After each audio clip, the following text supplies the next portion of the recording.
up next. Over the last 2 or 3 years, we've partnered with Choice Humanitarian, not only here in Nepal, but also in Kenya and in Guatemala. The combining of two world-class organizations brings medical and physical help to people in a mountaintop village of Nepal.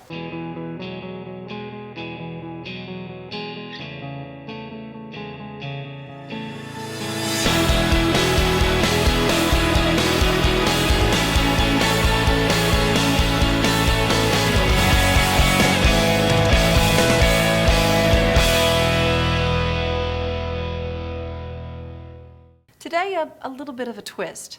If Choice Humanitarian and the Hope Alliance can work wonders on their own to help those who so desperately need it, why not combine efforts and see if this move could act as a template for future missions? Well, that's exactly what these two marvelous groups did in Nepal. Community service building on the one hand, and valuable medical teaching and sharing of knowledge on the other.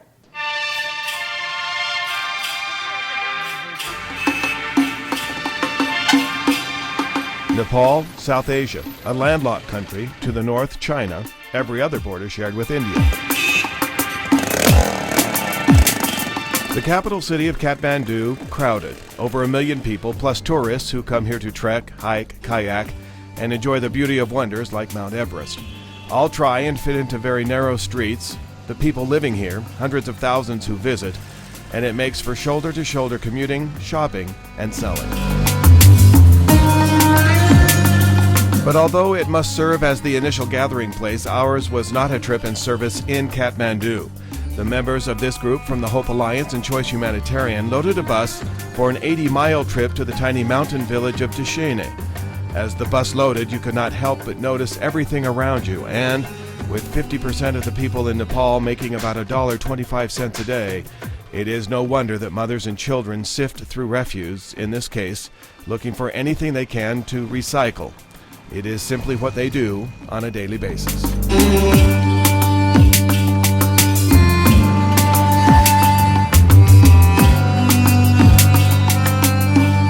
But our goal on this day was simply to make it to Deshane, 80 miles. An 80-mile distance that would end up taking us 8 hours by bus to about this point, and then when Mother Nature threw in a dose of rain and the bus got stuck, we would hike 4 more hours, almost straight up in darkness, to finally arrive at Deshane. The immediate instructions upon arrival, and before we were given flowers as a welcome from villagers, check for leeches. I had 3, one on my chest, one loaded with his meal which left this mark above my ankle, and another which had apparently just hooked onto my leg for about the last half a kilometer. Not to worry though, we knew the morning would bring relief from everything agonizing that had happened on this trip up the mountain. All we needed was a place to lie down and wait for the start of a new day.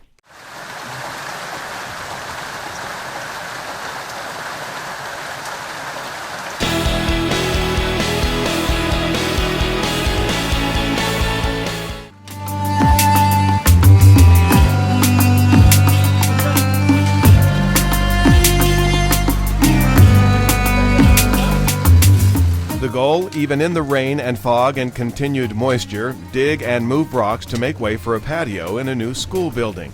A building longed for here by villagers in and around Deshane. They were trying to build this school for a long time, so we have been blessed to be a part of this initiative. It will be completed in 4 or 5 months. All the roofing structures are ready, but because of the road, we have not been able to bring them in. Villagers do about 40% of the work in the school. They haul all these rocks. We need to have a better education so that our younger generation can become competitive around the world and build this country up. The majority of the Nepalese will stay here and build this country with a good education. So this project makes a lot of sense. Everybody helps. Volunteers who came to do this, villagers who have been building this school for months, men, women, and children who all appreciate the value of education, and 2 organizations wanting the best educational opportunities for the villagers for years to come. The founders of the Hope Alliance are from Utah and are also Rotarians, known worldwide for humanitarian service. This project, then, is no different. Over the years, we've felt it's important for us to partner not only with international partners outside the United States, but to partner in Utah, in our case, with other nonprofits that are accomplishing a good purpose. And that way we can consolidate resources and maybe accomplish more. So over the last 2 or 3 years, we've partnered with Choice Humanitarian, not only here in Nepal, but also in Kenya and in Guatemala. Our background, because we were started by a doctor from Park City, our focus has always been on the side of medical. And so we're not as accomplished in the area of community development, which Choice is, their expertise is community development. So bringing the medical expertise and the community development together is what makes us together as two organizations much stronger in accomplishing the work that we do internationally. Keep it at a very smart, very bright 4th or 5th grader, somebody who's experienced, does a lot with what they've got, but they're going to be intimidated by us. And then it came time to shift gears somewhat from physical labor outside to intellectual labor inside. The biggest problems that we saw in the villages when we were going through and doing our assessments, high blood pressure and strokes was a very big deal here. And they would have to be a captive audience, each attendee traveling a great distance to be here. Some walked 13 hours just to spend time with the American medical professionals. They kept it basic and taught what those here needed to learn most. The most important thing when the women are going to get pregnant, even before they get pregnant, is that they are in good health care, and they have good nutrition, and they're active, and they if they have vitamins, if they have iron, or if they can get to them, that they start taking them on a regular basis. If they have early bleeding, they should. I see them working with a lot of carrying heavy loads. Probably not a good idea. Anytime they have bleeding prior to term, it's always very important. At that point, lifting should be out, sex intercourse should be out of the question. If you have a really good pinch, it will hurt, which is another good thing, because that is it's a very strong stimulus, and that will sometimes arouse people if they're obtunded. You want to lift up. Oh, sorry, it'll hurt. I think most of us were really amazed at the dedication of folks would have to walk 13 hours to come to listen to us. The idea, though, is that we are not trying to provide direct care. We're not going to be here after today. The idea is to improve the capacity of the local workers. They remain on the front lines.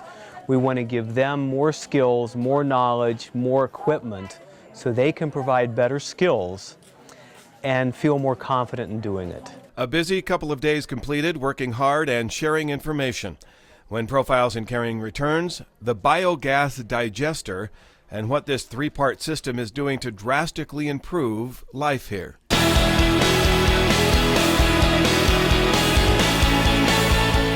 If you have come here 3 years back, you would have experienced hard walking on these alleys because of the human poops all around. Now they have a toilet that's better. Especially women and children, they are in the kitchen most of the time because children are on their lap. So both of them are inhaling smoke continuously. Now this is a clean burning gas. So it's better for the respiratory system. And if you go further and talk about social impact, their husband and wives and children can be together longer because they don't have to go all the way to that forest to collect firewood. And what could possibly produce so much good from human and animal waste? It is the biogas digester process. If you come here, can you see that pipe here? Yep.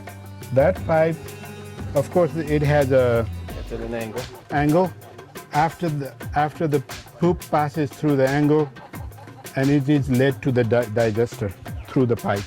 This is only animal, and leads when it is mixed and becomes a slurry. it is passing through a 4-inch diameter pipe and goes into the digester. So the human waste exits the outhouse from one pipe, the animal waste from water buffaloes is dumped here. Mixed with water to create volume, a plug is pulled and the two wastes, once separate, now are mixed together inside a big dome. Here is a look at one under construction at another home. The waste rises, methane gas is discharged and sent by pipe to the village home kitchen. Harmful bacteria go away, and you are left with an effluent slurry perfect for fertilizing fields. This is effluent automatically coming out of the digester. Digester is over there. What I'll do is I'll turn this slab to show you how this outlet is designed and constructed, okay? Okay, see this?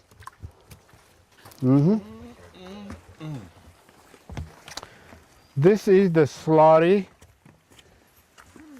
coming out of digester. Okay, when it is filled to the level, it's come out automatically. So it's a very good compost. Because it has gone through the bacterial process, this is harmless. You can take it to the field, and there are no harmful bacteria in this particular part. And ultimately, inside the kitchens of villagers around Deshani, methane gas, clean, no waste, and changing traditional cooking. Are you able to actually measure BTUs or anything like that? Oh, yeah. Gas are they getting 4 BTU per day. per day? If you have 20 kilos of cow dung and 6 to 10 member family, it is enough for 3 meals, cooking for 3 meals. It changes the whole makeup of the community once they begin to introduce these digesters. We started the project about 2 years ago. A Rotary project was $35,000. We said we were going to do like 40 digesters. But due to the ingenuity of the community here, they were able to complete 143 digesters out of the money that we thought was only going to produce 40. He has this system in his place for last 16 years. Originally, he didn't have a toilet, so the motivation was to have a toilet built close to his house. Then he understood that when he can combine with the biogas digesters, it solves the both purpose. So that's how he started, but now he understands other benefits of it. And you said he hasn't had any problem with it in the last 15 years. 15 years, he had no maintenance required. His mother and father were not happy because they considered the gas was not that auspicious to offer offerings, burnt offerings for their gods. Okay, so they had to have some fire going. But that's gone already. In his generation, there is no problem. And if the developed world is so concerned about releasing carbon, and if they want to reduce their footprints, dump money over here for biogas digesters. Okay, thank you. Seeing and understanding the biogas digesters was the last part of our visit to Deshani, and then it was time to head back down the mountain, but under much different circumstances than the messy, rainy climb up. And on this last morning before leaving this place, the sun came out, providing a glimpse of the massive Himalayas in the distance and the beauty that had surrounded us for 3 days here. And then as we descended to where a bus would pick us up, the villagers gathered yet again. Thank you. Thank you. Thank you. With unison clapping, a thank you from those we will most likely never see again, the villagers of Deshani. Closer to a new schoolhouse, technology helping them discard and reuse human and animal waste, and medical information to sustain and save lives. The partnership of the Hope Alliance and Choice Humanitarian working well in the mountain village, but also in local hospitals.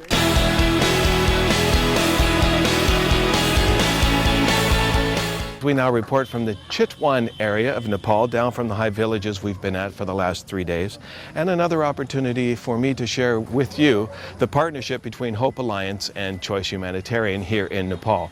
Today, our Docs with Hope Alliance will team with local docs here in Nepal at this little hospital. They will spend the day with 400 people who've already signed up to be seen. And the goal is simply not to treat and leave. The goal is to treat and teach. It's very eye-opening to see what happens when services are not available in a third world nation. Population's huge, providership is limited, and access to medical care is very difficult. People walk for all day or miles and miles just to get a very quick 3-minute interview and exam. It's enjoyable to see how other cultures work and how the medical system functions. And this has been a wonderful experience. The people are charming, very gracious, and in great need. It is what these doctors do best, whether on their first humanitarian trip or their 20th. They are blessed to live and practice in the United States, and to an individual, they feel it their responsibility to share their knowledge in a teaching situation like tiny hospitals in Chitwan, Nepal, with those who ultimately must care for their own people. I started when I was 18. So that was initially working in New Guinea. That led to refugee camp work on the Thai borders, work in Africa, Peace Corps director in Africa. My wife actually agreed to a honeymoon in a refugee camp in Ethiopia. She still talks to me. So this will continue until I can't walk. Some have been doing this their whole lives, some have been doing it for the first time. But I think most are recognizing that this is part of being a good physician, a good human being. And I think they come away from this challenged but feeling a little bit better about this. And so they sit and talk to patients, to doctors, interns, nurses, and pharmacists, an exchange of information to help for generations to come. When patients in the hospital need medications, who mixes and takes them to the patient's room? The visitor comes over here, they just take the medications and then From the front? Yeah. And then they get, To the wards. visitor takes it back to the wards? Yeah. Okay. It sounds to me like she probably has chronic rhinosinusitis. And what we generally do is treat somebody like this, says had it for a long time, and not to smoke anymore. And we usually put on some nasal steroid spray. And do you have that here? dental steroid spray. Yeah. In the U.S., we can take histories. We can't diagnose, which we're not diagnosing though, but we can at least get some information so the doctor doesn't have to re-go through all that. Here they haven't even done that. They're only supposed to take vital signs. So I'm just trying to get them to be a little more inquisitive. You're just starting to get the equipment to do things in a minimally invasive way. And even though you may have that equipment now, a lot of the people will choose to still have an open, traditional open surgery rather than have a minimally invasive surgery. That's absolutely true. Now I need your help. I can barely feel the tip of her gallbladder. When she took a deep breath, do you know the term chandelier sign? Chandelier sign. When somebody hits, they go, they reach up. Murphy sign. That would be Murphy sign. Yes, very good. So I think I'm not impressed. I'm not impressed with Murphy's, but her pain seems more almost at the duodenum. But so that could also be passing stone. So she said that she had a gallstones. But you probably want to prove I wanted to prove it. I wanted to have 100% sure whether it's a gallstones or not. Absolutely. But in any hospital setting, there are stories to break your heart, and stories like this, unfortunately, are all too common here. This is a baby that's about 2 to 3 months old that was born in a train in India and has not done very well since then, has not eaten well, and has become more and more lethargic, and now is not responding. And so mother brought him in, and the baby's very dehydrated. For 45 minutes, they tried to get an IV into this little guy's hand, finally success. But the harshness of poor medical care prior to this would soon become reality. He would receive fluids for now, but it was too late. Doctors did their best, but Johan would later pass away. Still, even in this very emotional time, Doctors from a world apart worked together to try and save everyone they could. And then there was the death of a woman from a heart attack. She arrived via ambulance but was already dead. Tradition and religious beliefs immediately take over. Family was called. A tractor showed up pulling an empty metal truck bed. She was loaded in with family on board, and with traditional and religious values firmly in place, everyone went immediately to the riverbank so that she could be cremated before 5 o'clock. Tradition and religion required it. That is life and death in Nepal.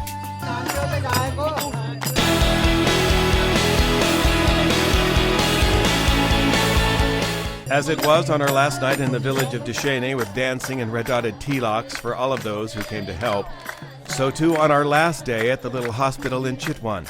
A huge thank you from doctors and newly made friends, and blessing via the traditional tilak for each one.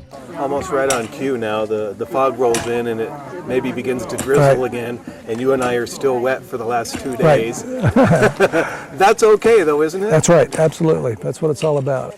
Life's a struggle, and we're seeing these people struggle, so it's also good for us to have some of the struggles with the weather and the hike to get here. But I think when everyone goes home, they'll find that it was a worthwhile experience that will be life-changing. I'm extremely happy to see my brothers from the other side of the world to come to my village.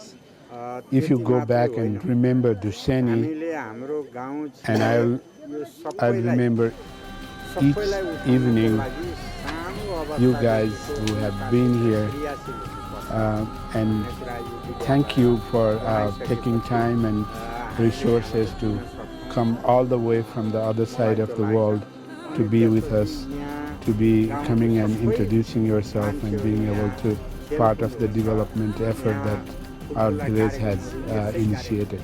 Thank you, Monty, and everyone associated with this new venture of combining humanitarian efforts for the betterment of groups around the world. For more information on this story, it's as easy as logging on to our website and search the keywords Hope Alliance. Thanks for watching, and thanks for caring.